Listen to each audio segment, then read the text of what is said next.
한 달에 약 4억 원을 벌어들인 겁니다. 아니면 세무사님은 도대체 어디서 하냐라고 많이 물어보시는데 부동산 정보 조회하는 꿀팁 알려드릴게요.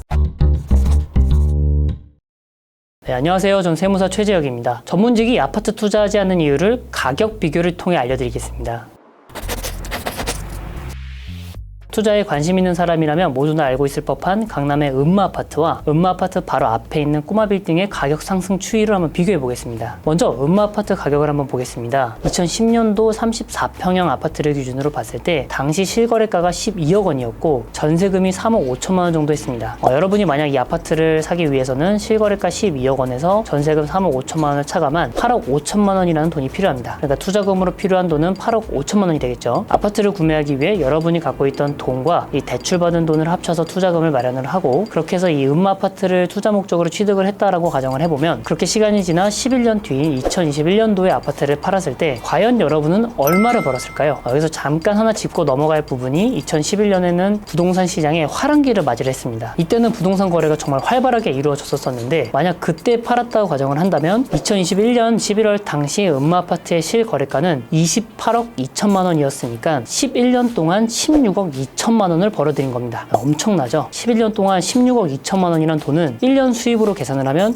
1년에 1억 4천이라는 돈을 벌어들인 금액으로 웬만한 대기업용분 부럽지 않습니다. 그래서 사람들이 아파트 투자에 열광하는 이유지 않을까 싶어요. 이번에는 음마아파트 바로 앞에 있는 꼬마빌딩을 한번 계산을 해볼게요. 실제로 2010년도에 한번 거래가 되고 그 후 2021년도에 거래가 된 기록이 있는데 2010년도 대지지분 53평형 건물이 20억 원에 거래가 되었습니다. 건물의 경우에는 70%까지는 대출이 가능하기 때문에 실거래가 20억 원이면 실투자금은 6억 정도 될 겁니다. 자, 이렇게 이야기하면 부동산 공부 좀 많이 하시는 분들 중에서는 의아해 하신 분도 계실 것 같아요. 말씀드린 거는 좀 보수적으로 현재 대출 기준으로 70%로 얘기를 한 것이고 실제 아마 그 당시 대출은 규제가 없었기 때문에 90%까지도 대출이 가능했을 겁니다. 정확한 비교를 위해 아파트와 마찬가지로 11년 후를 기준으로 건물 가격을 살펴보면 2021년 11월에 65억 원의 거래가 되었습니다. 11년 동안 무려 45억 원의 차익이 발생을 한 거고 한 달에 약 4억 원을 벌어들인 겁니다. 여러분이 보시기 좀 편하게 표로 정리를 한번 해봤는데 표를 보시면 꼬마빌딩이 아파트보다 실투자금은 적은데 투자 차익은 더 크다라는 것을 볼 수 있습니다. 사실 여기에는 몇 가지 비용을 좀 제외를 하고 말씀을 드렸어요. 아파트 투자와 건물 투자에 들어간 대출 이자의 비용과 재산세, 종부세, 취득세 등의 세금, 또 건물의 경우에는 상가 월세 수입을 고려해야 되지만 투자 차익에 비해서는 얼마 되지 않는 금액이기 때문에 배제를 해봤습니다.